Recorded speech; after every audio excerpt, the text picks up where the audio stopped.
Todos os escândalos e coincidências da Copa do Mundo de 2026 explicados. A Copa do Mundo de 2026 foi incrível, mas sejamos honestos, do que mais se falou não foi dos gols, foi do caos, da bagunça, das coisas que aconteceram e que ninguém sabe explicar até agora. Hoje a gente explica tudo. Vamos ao mais polêmico.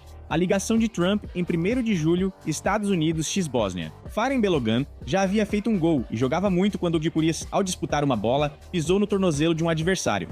O árbitro deixou seguir, mas o VAR em Dallas pensou diferente. Segundo eles, era vermelho direto, Belogan foi expulso e ficaria fora do duelo contra a Bélgica. Até aí tudo normal? Pois não, 4 dias depois, Donald Trump teria ameaçado o presidente da FIFA, Infantino, por telefone para retirar o cartão vermelho do jogador americano. O ditado de que corrupto não trai corrupto não se aplica aqui.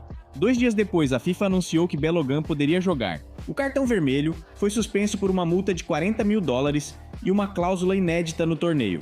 O pior é que a decisão foi do presidente do comitê disciplinar, sozinho. O comitê tem outros 17 membros que não foram chamados, consultados ou avisados. A Bélgica tentou recorrer, mas a FIFA negou por eles não fazerem parte do processo. O treinador belga achou que era uma piada. O primeiro-ministro postou foto do gato. Cartão vermelho, vou jogar mesmo assim. A Bélgica respondeu em campo. Eles venceram por 4-1 com futebol justo em campo. Pela primeira vez em 60 anos, um jogador evitou cartão vermelho em uma Copa do Mundo, graças a um telefonema. Seguimos com a sala. Sala em Dallas. Para entender o restante do torneio, é preciso entender uma coisa. Todas as decisões do VAR da Copa do Mundo, absolutamente todas, eram tomadas a partir de uma sala centralizada em Dallas, Texas. Não importava se o jogo era em Vancouver, Cidade do México ou Miami. A voz que dizia ao árbitro o que tinha acontecido em campo podia estar a 2.000 quilômetros de distância. E essa sala em Dallas se tornou o personagem principal do torneio. Mais do que qualquer jogador, mais do que qualquer treinador, quarto no Texas decide a Copa. O goleiro nunca ficou na linha. Após as quartas, um jornalista dinamarquês publicou uma análise viral. Ele analisou, fotograma por fotograma, cada pênalti de toda a fase eliminatória e fez uma descoberta. O goleiro de uma das seleções mais importantes do torneio se adiantou antes de todos os pênaltis que defendeu. Sem exceção. O regulamento é claro. O goleiro precisa ficar na linha até o chute. Mover-se antes é infração. O pênalti deve ser repetido. O VAR nunca revisou e Dallas não interveio. A seleção passou de fase graças a essas defesas. Quando perguntaram ao chefe de arbitragem da FIFA, ele respondeu que o VAR não estava configurado para revisar esse tipo de infração de forma sistemática. Que estava lá para outras coisas. Não ficou claro para quais, pois nesse torneio também não foi especificado. Argentina e o acréscimo eterno. Contra o Egito nas oitavas de final, o Egito faz 2-0, então Dallas chama. Afirmam que 20 segundos antes do gol, um egípcio pisou no pé de Lisandro Martinez em outra área do campo. Então o gol deveria ser anulado. O Egito marcou mais um gol e fez 2-0 restando 10 minutos, mas a Argentina virou com 3 gols em 13 minutos, o último nos acréscimos. O técnico do Egito, após o jogo, falou sem filtro. Tudo é dinheiro, querem Messi no torneio. Depois as redes sociais fizeram seu papel. Circularam histórias sobre a árbitra Texier e um suposto pagamento de $500 mil, mas nada foi confirmado. O que vocês acham? Deixem nos comentários. Alemanha. O gol e os pênaltis. Alemanha contra Paraguai, na prorrogação. Jonathan Tah cabeceia e faz o gol. Alemanha avança. Mas Dallas intervém. E dizem que um companheiro de Tah tinha tocado no goleiro na jogada anterior. Nagelsmann chamou o contato de piada na coletiva. O jogo foi para os pênaltis. Tah, que teve gol anulado, cobrou o pênalti decisivo e chutou por cima. A Alemanha é eliminada pelo Paraguai, mesmo sendo tetracampeã. Às vezes o futebol não ajuda. Na Noruega, tecnologia entra em ação nas quartas de final. Inglaterra, x Noruega. O goleiro norueguês cobra o tiro de meta e a bola sobe. Para quem assistiu pela TV, parecia que a bola roçou no cabo de uma câmera sobre o campo e caiu nos pés do inglês Bellingham, que empatou o jogo. A Noruega protestou por 20 minutos, a FIFA divulgou os dados do chip dentro da bola.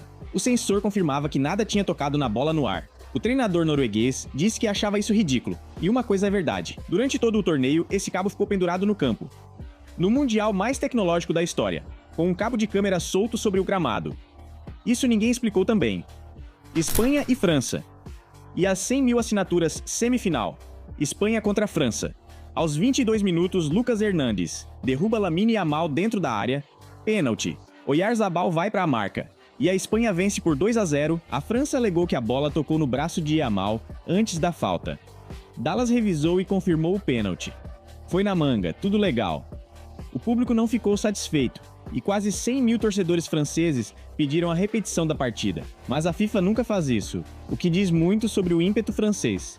O jogador que tinha atuado por duas seleções, no meio do torneio, uma federação apresentou uma denúncia formal à FIFA, alegando que um titular da seleção rival já havia jogado por outra seleção nacional em partida oficial anos antes.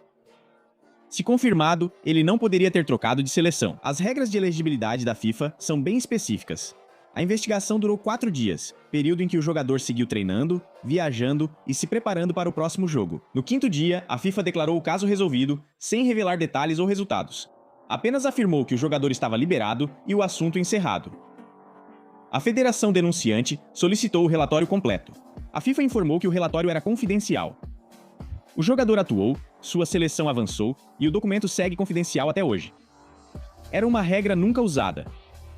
Argentina x Suíça, quartas de final, empate de 1 a 1 minuto 72. Árbitro dá amarelo a argentino por falta em Embolo. Dallas chama para revisão. Imagens mostram que Embolo já havia caído antes do contato. Pela primeira vez na história das Copas do Mundo, retiraram o cartão do argentino e deram para Embolo por simulação. Segundo o amarelo, já estava expulso. A Suíça ficou com 10 em campo e perdeu na prorrogação. Irônico, pois a Federação Suíça foi das mais críticas no caso Belogan, defendendo que a lei deveria ser igual para todos.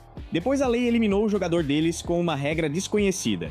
O chip manda Modric e o Irã para casa. Aqui a tecnologia agiu certo. Isso foi o mais cruel. O gol de empate da Croácia contra Portugal foi anulado, pois o chip na bola indicou o toque do atacante em impedimento. O último jogo de Copa do Mundo de Luka Modric terminou por causa de um sensor de 14 gramas e no minuto 93, o Irã comemorava um gol que os classificava. Camisas no ar. O banco de reservas no campo. O chip apontou o impedimento do atacante pela medida de um dedo do pé. Tecnicamente certo, mas é o pior tipo de acerto. Para mim, tanta tecnologia está matando o futebol. Dormir é um problema. Uma Copa do Mundo entre 3 países faz com que as equipes viajem de formas diferentes. Isso ficou claro nas oitavas de final, quando 2 seleções europeias apresentaram uma reclamação formal à FIFA sobre o tempo de descanso. Uma delas jogou sua última partida da fase de grupos em Vancouver. Seu adversário nas oitavas jogou em Miami. A diferença de voo para a sede da próxima partida fez uma equipe ter 48 horas de descanso, e a outra menos de 36. A FIFA afirmou que os calendários seguiam critérios de equidade, mas não mostravam isso. A equipe mais descansada venceu, o que pode ser coincidência ou não. Ninguém fez estudo oficial, porque a FIFA não tinha interesse. Final: Espanha x Argentina. O jogo mais vigiado da história da arbitragem. No primeiro tempo, Nico Williams marcou, Espanha comemorou, mas o gol foi anulado. Na jogada anterior, um argentino pisou no pé do adversário, seguindo a mesma lógica que tinham aplicado contra o Egito em jogos anteriores. Agora contra a Argentina. O jogo chegou aos acréscimos da prorrogação sem gols. Enzo Fernandes, autor do gol da virada contra o Egito e que evitou o cartão amarelo por uma cotovelada na semifinal, chegou atrasado em dividida com Pau Quarzi, levou o segundo amarelo e foi expulso. Sem chamada, telefone, comitê, nada. Um cartão vermelho à moda antiga. Depois Ferran Torres fez o único gol. Espanha campeã do mundo. Se você chegou até aqui, você definitivamente precisa assistir a este vídeo que estou deixando aqui na tela. É só clicar nessa lista de reprodução. Aposto que você vai gostar. Te vejo lá.